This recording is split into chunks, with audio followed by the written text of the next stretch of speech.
All right, all right, all right. Good morning, Jets fans. Welcome to another edition of a Jets Media Live. Day after non-victory Monday. We've only had 2 victory Mondays this season, and I'm getting tired of not having them, but I feel a little different after a loss. I really do. I'm not as, really pissed off. I'm not as frustrated. Obviously, there's some things in that game that you want to have back. But I feel like there are some things to build on. And what we all are aware of the current state of this football team and where they're currently standing in terms of where they're at on the timeline. So I'm excited to hear from Jets fans in the chat as we're opening up to a call-in show here for the live after the game, the day after. So make sure you guys hit that like button. Appreciate you guys. Hope you're having a good morning. We got the boys in the chat already lined up. Danger Zone. We got Huckleberry. Let's go, let's go, let's go. Tyrod Taylor gets the start and feeds John Mechie, feeds the boys. But at the end of the day, it was not enough. And that game yesterday just felt so simple, man. It was just so obvious. Like the fumble, that's Breece Hall's second fumble at the goal line in the red zone this season. Braylon Allen had a fumble at the goal line this season. The Jets cannot cough the ball up inside the 5-yard line. Also, 2 critical penalties really hurt this football team. And I feel like there are some good things, though, to build around if you are a Jets fan to be somewhat excited about, which we will break down in the video. So don't forget to come on in and call into the show, folks, if you want to share your thoughts of the game. Want to give a big shout out to Sleeper, as they are the proud sponsor of Jets Media all season long. Make sure you guys use 100% deposit match up to $100 by using code JETS. And you get a 100% match up to $100. So big time shout out to our friends over at Sleeper. Monday Night Football is tonight.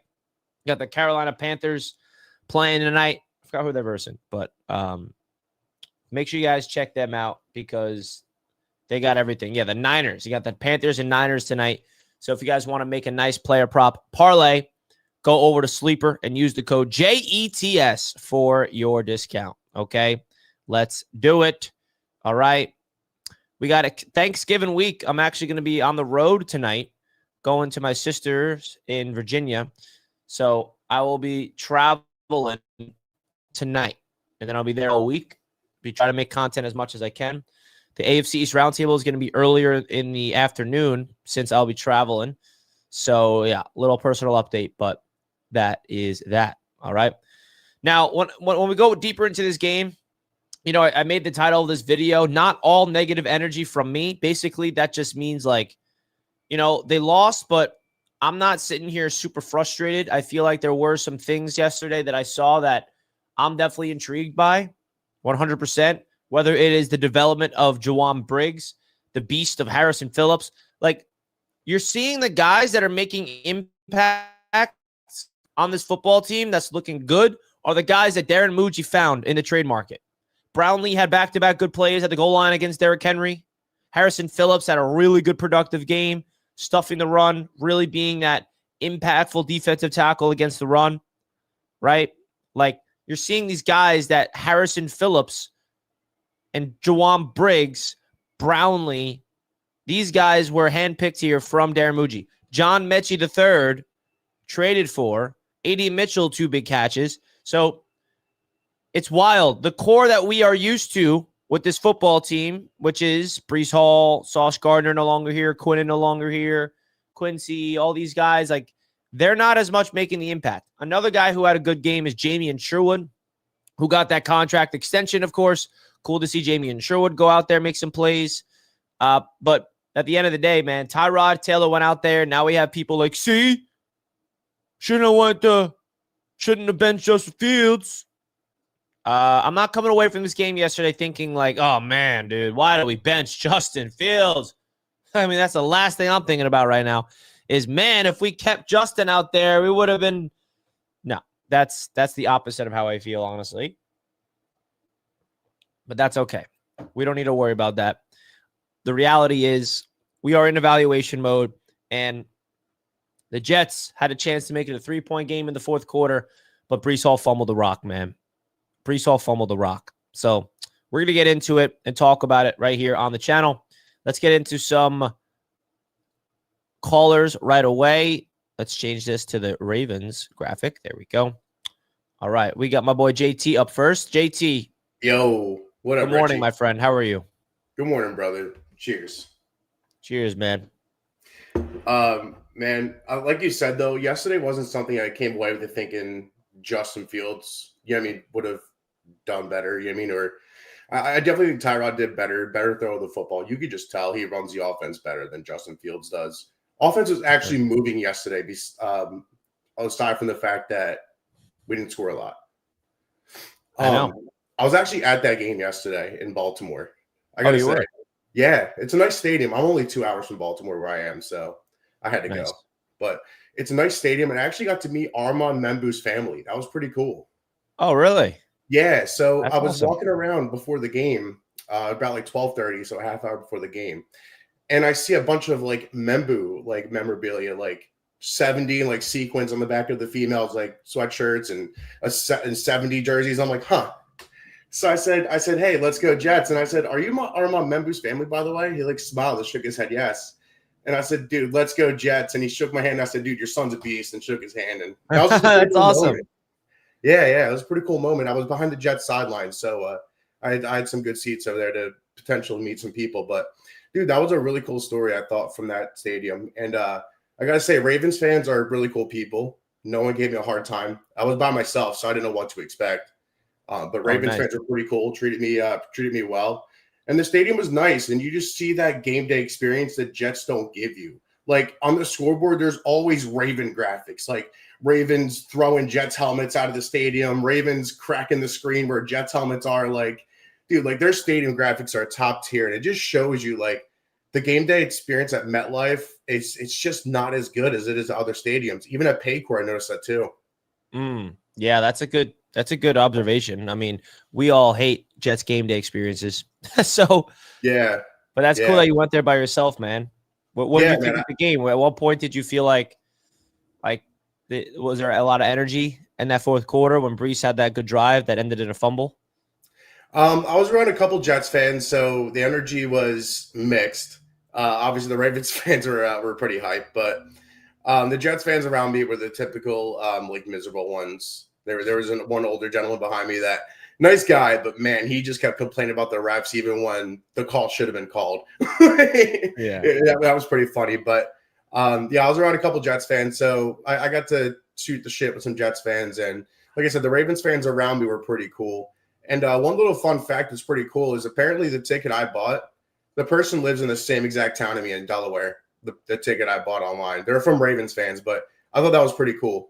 Look at that. It's a small world, JT. Well, we appreciate you representing Jets Nation over there in Baltimore. There was a few Jets fans there, which I love to see. Even though we stink, Jets fans are still representing this squad through it all. Absolutely. Thanks for taking my call, Rich. As always, JT, enjoy your day, brother. That's the boy JT in the house talking some Jets. He was at the game yesterday, breaking it all down. Things you love to see is that one right there. So anybody else was at the game yesterday? Was anybody else at the game? It was an interesting one, man. Like Tyrod Taylor, I'm not going to say he outperformed Lamar, but like Lamar did nothing. 13 of 23, 153 yards. Didn't really have a lot of stuff on the ground either. Derrick Henry, I feel like we held in check from a yards perspective. He got his touchdown to the goal line, which is inevitable. But I feel like the Jets, like, you look at this game, you look at the numbers, you look at how they played. Like, this is all about instilling a foundation here, bro. And I really do feel like the Jets showed me something yesterday. Like, you know what? Like, they look different. They really do. They're not a pushover team. The score was 23-10. Of course, that's a double-digit L. It's a 13-point loss. The Jets only scored 10 points. There's no moral victories in this sport. But when you're at this point of the season and you're just trying to see, like, are the guys bought in? Is the system being built? Are there things that needs to be fixed as a coaching staff perspective? Absolutely. The idea to go for it on fourth down at that opportunity, I don't agree with. Tanner Engstrand giving the ball to Isaiah Davis 3 straight times on a drive. I don't like that. Steve Wilks, I feel like the defense, it They played really well in the first half, but they kind of broke a little bit in that second half. Offense going for it on fourth down didn't really do them any favors, of course, giving them the short field.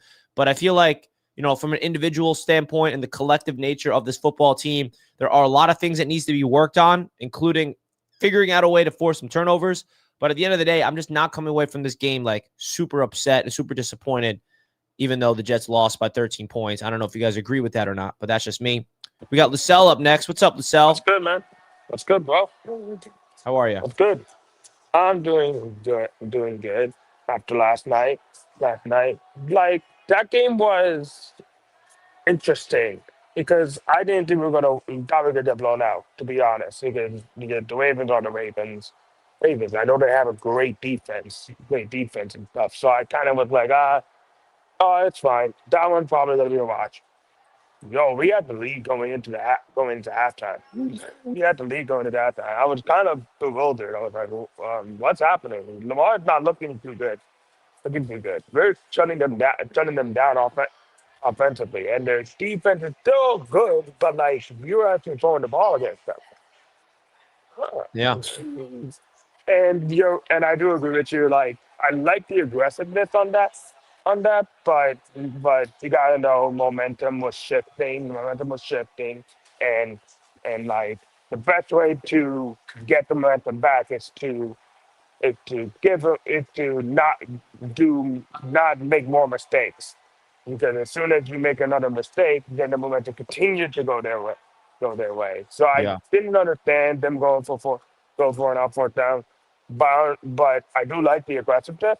I do love the aggressiveness of going for it, but not in that moment.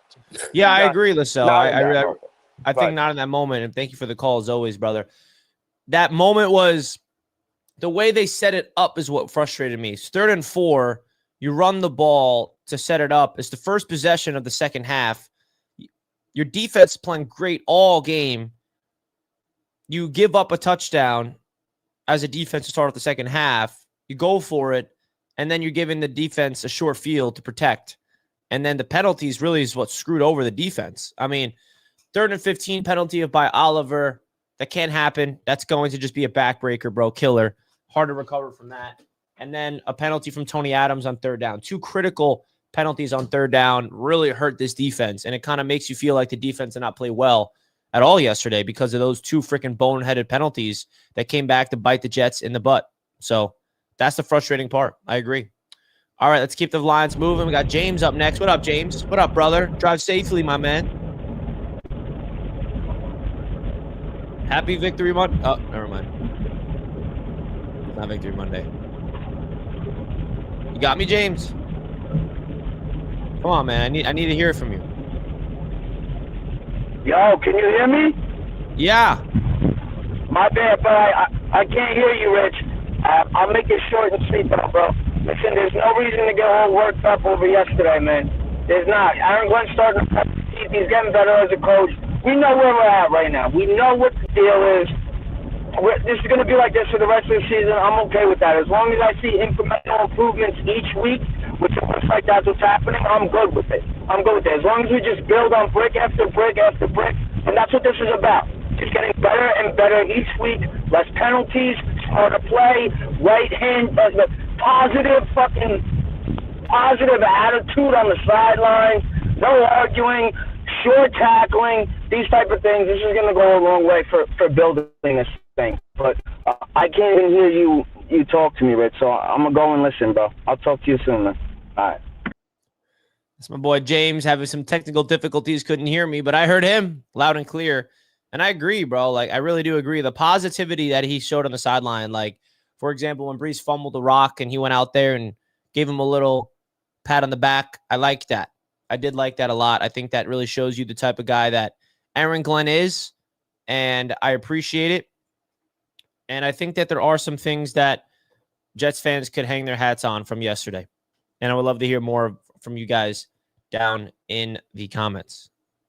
All right. Don't forget to hit the thumbs up button if you did not already. We were live on the channel for the entire game, and man, it's getting a little quiet, right? Like, we're at that stage now where people are in deep evaluation mode of tanking or this or that. And I mean, I'm not really getting too caught up in the tanking, but the John Mechie thing is definitely a positive, bro. A John Mechie touchdown, and I absolutely love to see everything about that. Now, on the flip side of the negative energy, definitely got to bring this up. Unfortunately, we found out, well, not find out, but after the results, we knew this was inevitable, but now it's officially clinched that the Jets have officially clinched their 10th straight consecutive losing season. Does not feel good, even though it's something that we knew was going to happen. Very annoying. Hopefully, Aaron Glenn can bring this team to winning ways next year, but we'll see if that's possible. This may be a 1 to 2 year rebuild, but I don't know, man. I feel like the commitment that Aaron Glenn has to building this thing up from the ground, getting his guys, I don't know, man. I'm just not as pissed off and frustrated as I thought I would be on this Monday morning after that game. I'm just not. You feel me? You guys let me know if you agree with that or not, but that's just kind of how I feel right now. I feel like there's a lot of reasons to be, and let's just keep it a buck, bro. The Jets got to get a freaking quarterback, man. Like, Tyrod Taylor is just, he's not great. He's not terrible. We need a quarterback, bro. And I think Tyrod, he did a relatively good job to push the ball down the field, but, this team has a lot more issues in the quarterback position. Justin Fields does not make a difference. Tyrod Taylor does not make a difference. And you look at the tankathon right now, the Jets currently have the third or the fourth pick the Jets have? What pick do the Jets have? The fourth pick right now the Jets have currently on the 2026 draft. We're right behind the Saints. So you look up, and the people that are all in tank mode, the Giants winning, almost winning, didn't help, but we'll see. Titans, I think, are going to finish with the first pick, and the Jets are going to maybe make a trade with the Titans, perhaps. Jets-Saints game is going to be a big one. The Giants are competitive but keep losing. So that's the update on the tankathon side of things. My boy Lascelles comes in with a super chat. Thank you so much, bro. Also, Richie, happy Thanksgiving, my guy. P.S. You got some balls to do the Jets chant at a wedding. I love it. Always. I'm not afraid to rep my squad no matter where I'm at. No matter where I'm at, Lascelles. You hear me? That's just the way I'm wired, Lascelles. That's just the way I'm wired. But I appreciate the super chat, Lascelles. Always appreciate you and everybody in the chat sending in the super chat, sending in the love, as we always do. Now, today is an interesting day for me because I do got to do a lot of work before I get my self going to the I'm traveling down in Virginia for Thanksgiving. So happy Thanksgiving to you, Lascelles, and happy Thanksgiving to everybody in the chat. So it's definitely going to be a shorter live stream this morning, but I'm going to be doing some content that we're going to be uploading on the channel later today. And then we're also going to be doing content throughout the week, even though I am traveling. So stay tuned for that. But yeah, folks, I'm going to wrap this up. Want to do a quick live for whoever that was able to call in. I got some things going on today, but I will still be making some content. Follow me along on my journey here across social media. Thank you to everybody that tuned into this show. Love you guys as always. I'm out of here. Enjoy your Monday. Catch me on 4th and Forever and the AFC's Roundtable later today. For the next time you see me live, and then some more content being uploaded on the channel. Hope you guys have a great rest of your Monday, and let's go Jets.